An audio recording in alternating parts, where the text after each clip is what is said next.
जय श्री कृष्णा।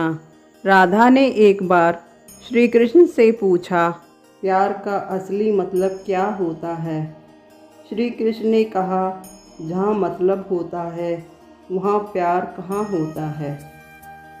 इंसान की शक्ति उसकी आत्मा से होती है और आत्मा कभी विकलांग नहीं होती। श्री कृष्ण कहते हैं, स्वयं को ऐसा बनाओ जहाँ तुम हो वहाँ तुम्हें सब प्यार करे, जहाँ से तुम चले जाओ वहाँ सब तुम्हें याद करे और जहाँ तुम्हें जाना हो वहाँ पर सब तुम्हारा इंतज़ार करे।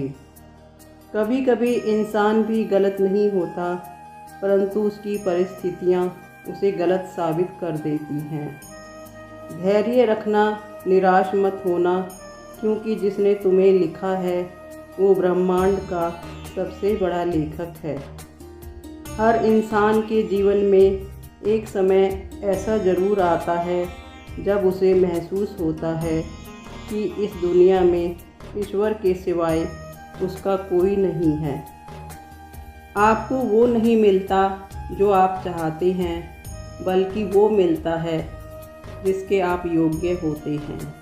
पूरे ब्रह्मांड में जुबान ही ऐसी चीज़ है जो आपस में अलगाव भी करा देती है और लगाव भी करा देती है। जीवन में दूसरों का भला करोगे तो लाभ मिलेगा, क्योंकि भला का उल्टा लाभ होता है।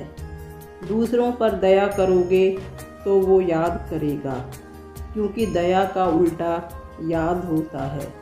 श्री कृष्ण कहते हैं, झुकना अच्छी बात है, नम्रता की पहचान है, मगर अपने आत्मसम्मान को खोकर झुकना पड़े तो यह खुद को खोने जैसा है। इतना कमज़ोर मत बनो कि कोई आपको तोड़ सके, इतना मजबूत बनो कि आपको तोड़ने वाला खुद ही टूट जाए।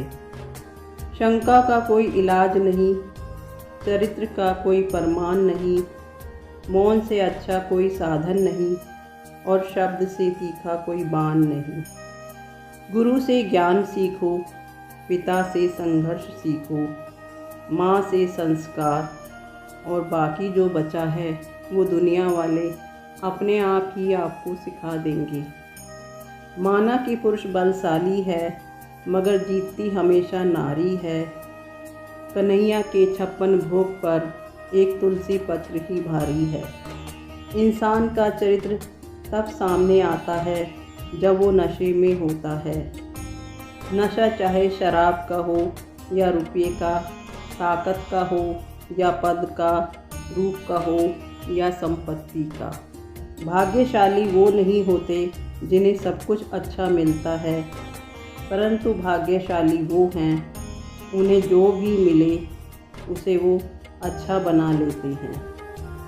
भागवत गीता में श्री कृष्ण कहते हैं, जो लोग धर्म के अनुसार कर्म नहीं करते हैं उनमें भावनाएं नहीं होती। भावनाओं के बिना व्यक्ति को शांति नहीं मिलती और शांति के बिना सुख नहीं मिलता। जो व्यक्ति अपनी सभी कामनाओं और अहंकार को छोड़कर अपना कर्म करता है उसे शांति अवश्य मिलती है। कोई भी इंसान इच्छाओं के बिना नहीं रह सकता, लेकिन हम अपनी इच्छाओं को धर्म के अनुसार बदल जरूर सकते हैं। जिस व्यक्ति में जिज्ञासा होती है उसे ज्ञान नहीं मिलता। ज्ञानी व्यक्ति से जब तक हम पूछेंगे नहीं तब तक वो कुछ बताएंगे नहीं। शास्त्रों में लिखी हुई बातें, गुरु से सीखी हुई बातें और जीवन में अर्जित अनुभवों में तालमेल बनाने से ही ज्ञान मिलता है। कर्म किए बिना जीवन का कोई महत्व नहीं है। कर्म करने से जो सुख शांति मिलती है वो संन्यास लेने से भी नहीं मिल सकती। जिस व्यक्ति की दिनचर्या और खान पान व्यवस्थित है, जो अनुशासन में रहता है, वो दुखों से और रोगों से दूर रहता है। अच्छे स्वास्थ्य के लिए शुद्ध और सात्विक चीज़ें खानी चाहिए।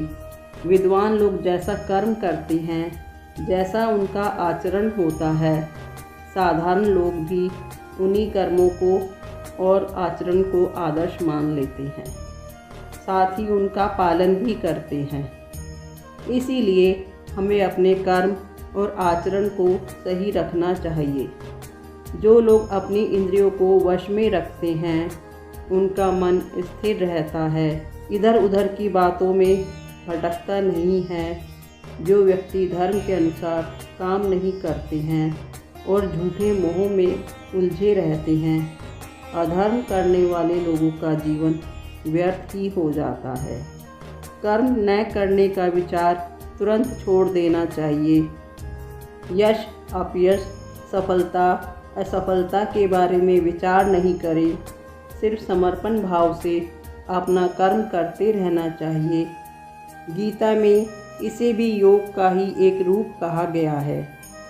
श्री भागवत गीता में श्री कृष्ण कहते हैं, जो हुआ अच्छा हुआ, जो हो रहा है वो भी अच्छा ही हो रहा है, जो होगा वो भी अच्छा ही होगा। तुम्हारे पास क्या था जो खो गया, और तुम क्या लाए थे जो रो रहे हो? तुमने क्या पैदा किया जो नष्ट हो गया? तुमने जो लिया यहीं से लिया, तुमने जो दिया यहीं पर दिया। जो आज तुम्हारा है कल वो किसी और का था और कल किसी और का होगा। परिवर्तन ही सृष्टि का नियम है। जिंदगी का पहिया लगातार घूमता रहता है। तुम ना सुखों को पकड़ पाते हो, ना दुख निरंतर ठहरता है। आदमी के गुण और गुनाह दोनों की कीमत होती है। अंतर सिर्फ इतना है, गुणों की कीमत मिलती है और गुनाहों की कीमत चुकानी पड़ती है। प्रहलाद जैसा विश्वास हो, भीलनी जैसी आश हो, द्रौपदी जैसी पुकार हो, मीरा जैसा इंतज़ार हो, तो श्री कृष्ण को तो आना ही पड़ता है। जो इंसान दूसरों के बारे में सोचता है उसमें परमात्मा का वास होता है, और जो अपने ही बारे में सोचता है वो माया का दास होता है। तो दोस्तों, प्रसन्न रहिए, कर्म करते रहिए और प्रभु को स्मरण करते रहिए। राधे राधे।